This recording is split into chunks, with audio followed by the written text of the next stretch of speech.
基隆东华商场的争议，在市议会拜一也咧讨论这件案件，也毋过哪力定也是无要小让。市长谢国良是强调讲，这检方已经咧侦查专案，也强调市政府就是为着基隆的发展，选出上好的厂商来经营。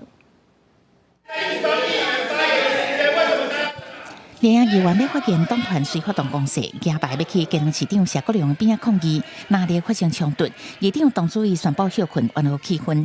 基隆东华商场争议，市议会召开临时会讨论，连夜议员阁准备刷轮机送予谢国良，考试以强制点到商场。2月1号凌晨，带着警力去破门这件事情，我想请问一件事情。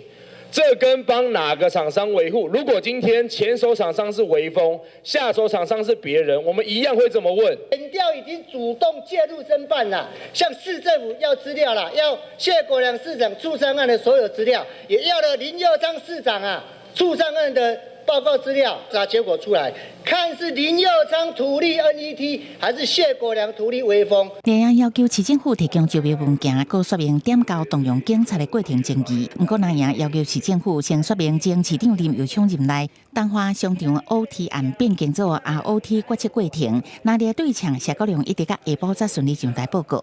他虽然已经用 ROT 的方式来收取 他的商场费用，但是对于基隆市政府来说，它依然还是只有 OT 一个基本停车场加1楼商场的收入。 谢国良讲，前一届招标为 OT 模式改做 ROT 模式，闪权利变动金，互市政府无收入。